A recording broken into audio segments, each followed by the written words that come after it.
Here I've got two push lawnmowers that I bought for 15 bucks for the pair of them.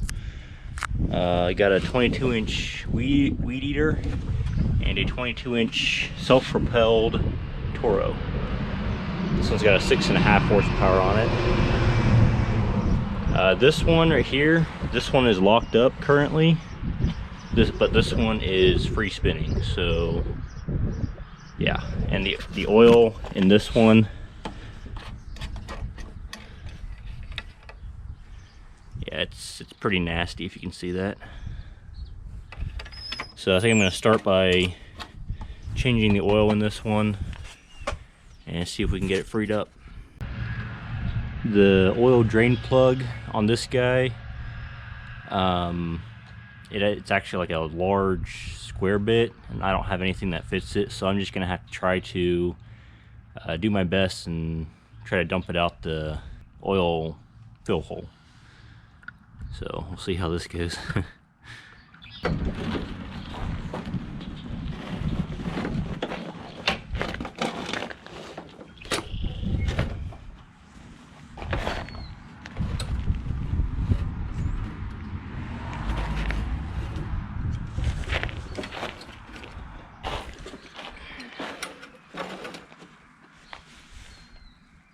I'll just let that go for a couple minutes.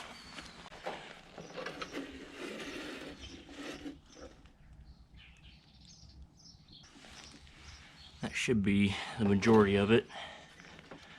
The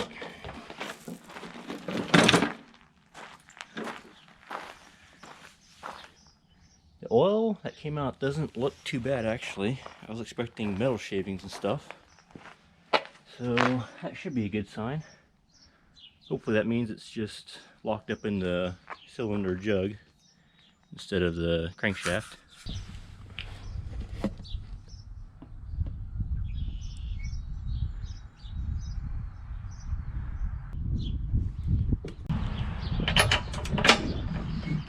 Oh, spark plug wasn't even tight.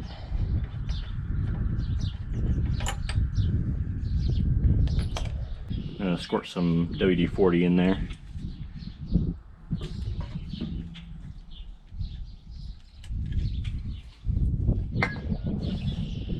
Just to see if I can get it loose.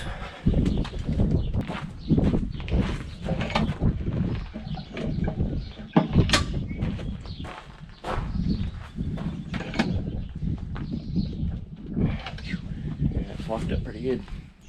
Well, I'll let that one sit for a little bit and get on to the next one. I'm gonna go ahead and shoot a little bit of WD-40 in this one, even though it's not locked up, just to help protect it if there's a little bit of rust or something. Not much.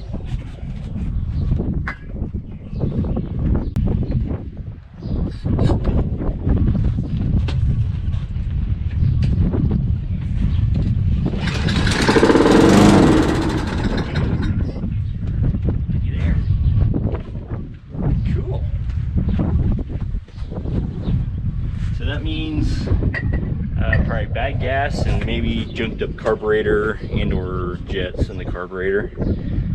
So I guess that's next on the list. So I have to actually take this fan shroud off in order to get to the nut on the other side, which is kind of dumb. Although, now that I'm thinking about it, would it be easier to take this off and then that off? I might do that. We'll see. I'm gonna see if I can't get it with a Phillips.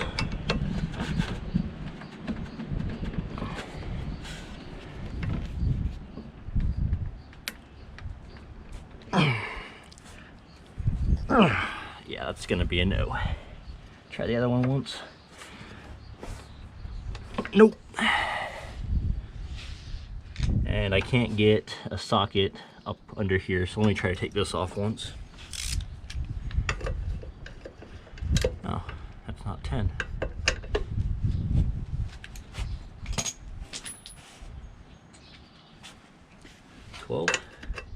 Nope. There we go.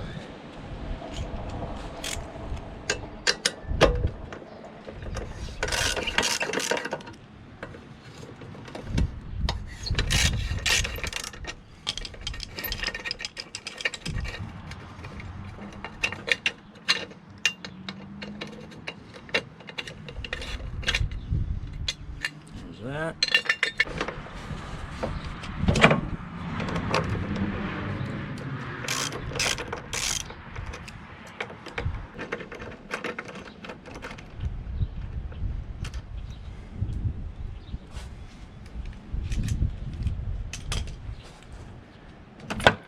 There we go.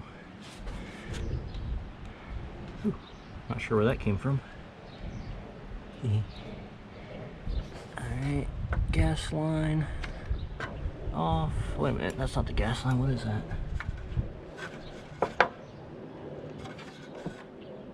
Not sure what that is. Might be some kind of, maybe like a crankcase breather or something. Gas line is that one.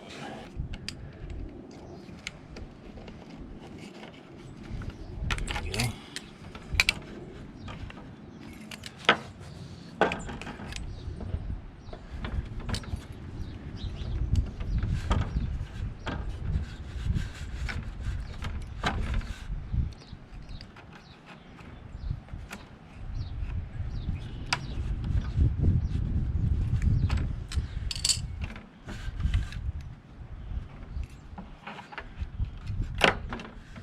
There it is. Take it down to the basement and crack it open. Oh, I'm leaking fuel.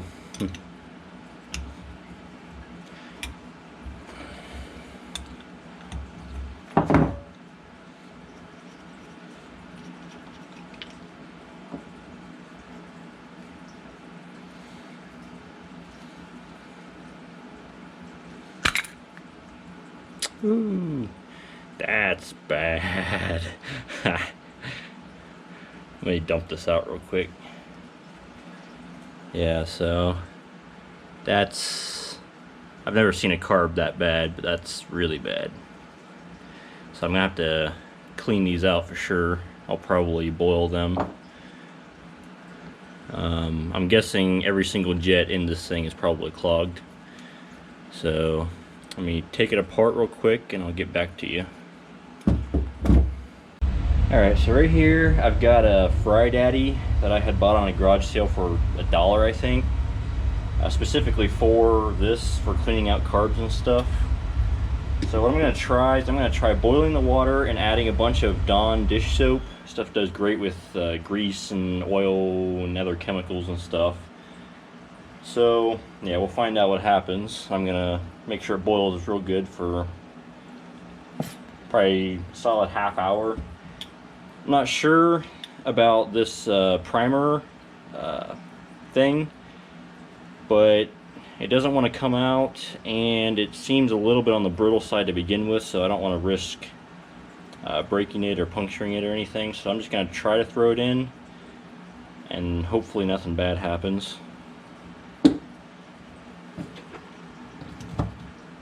So it looks like it's just starting to boil, so I'll go ahead and drop all the parts in the bowl and everything. And the bolt holding the bottom of the bowl on, it actually doubles as the main jet. It's actually kind of a cool design.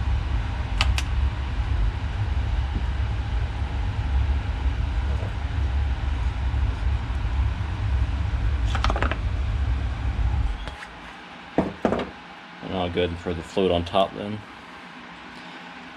And I'll let that cook for probably a half hour at least, and I'll get back to you with what it looks like.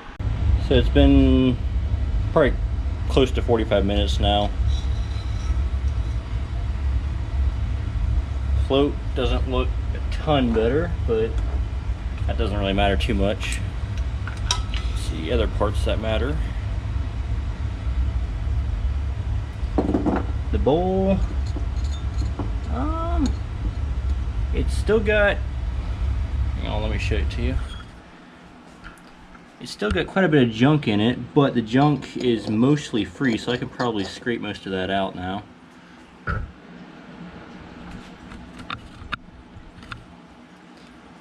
And then the carb itself,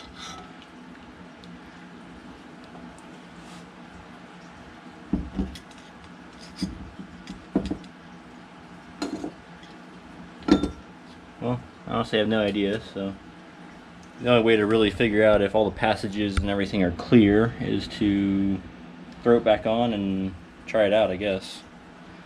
So I'll get it back together and then get back to you guys outside. So I've got the carb back on there and about to fill it up with gas and see if it'll run. And by the way, while I was waiting on that carb to cook, I got this thing broke loose, so kinda anyways. Still a little bit on the stiff side, but it does spin, so hopefully it'll be recoverable.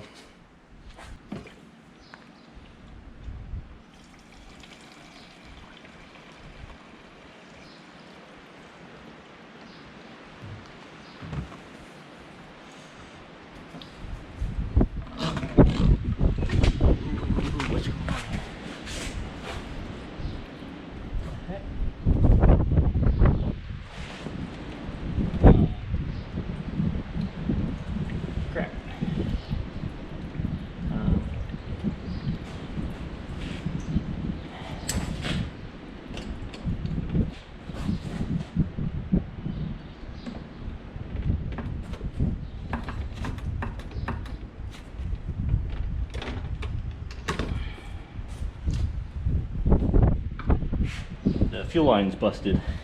So I ran into town and got some new fuel line. I already replaced it since it was all cracked and busted anyways.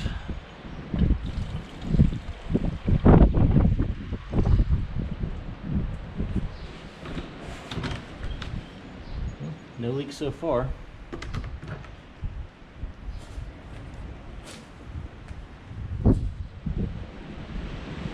Primer bulb works.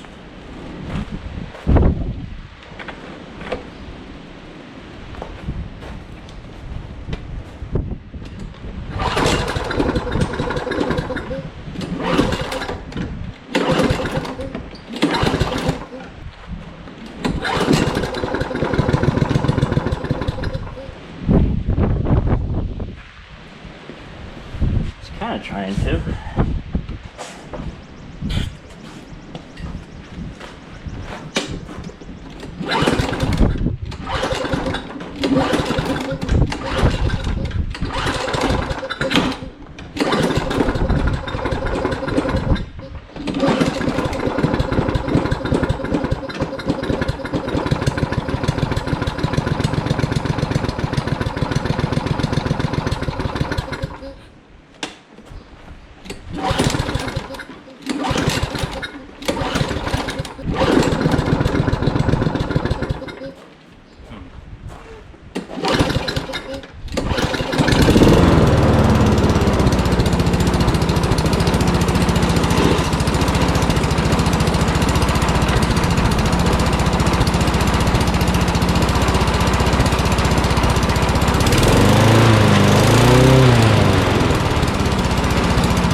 Well, it runs, but it's not revving up like it's supposed to. I have to do it manually.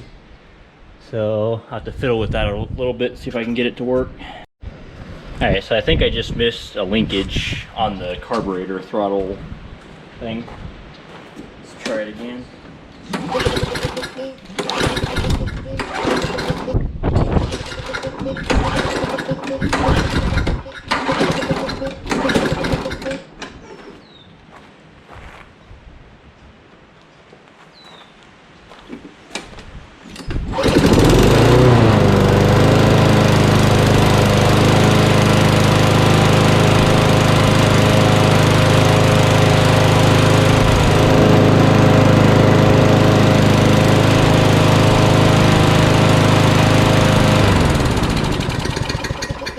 Sweet, dude. So like I said, I have broken this thing loose.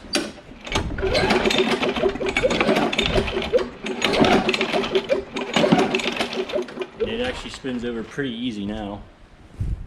So I think I'm gonna throw the spark plug back in and see if it'll start.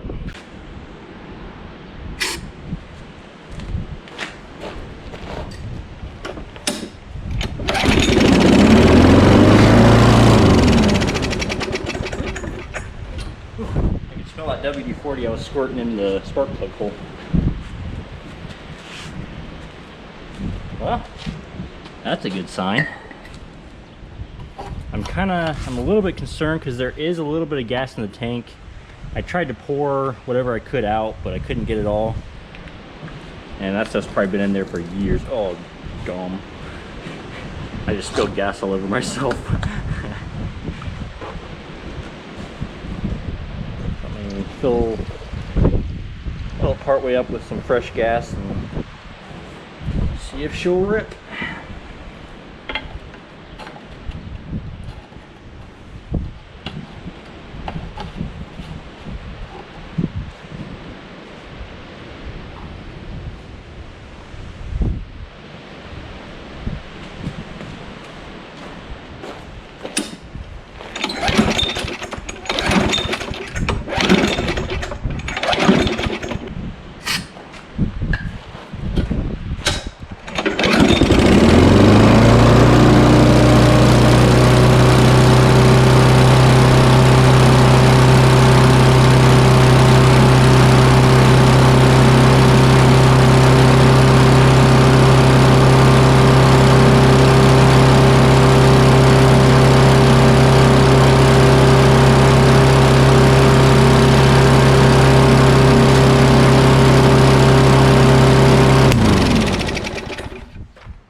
It's still smoking quite a bit, but I imagine there's a lot of crap in there that needs to get burned off.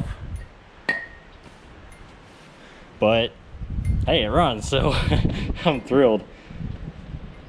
I think I'm just gonna keep this one for just like a beater mower, kind of just for whacking down small bushes and weeds, and if you hit a rock with it, who cares? So yeah, I think this was a pretty good deal. And I'll see you in the next video.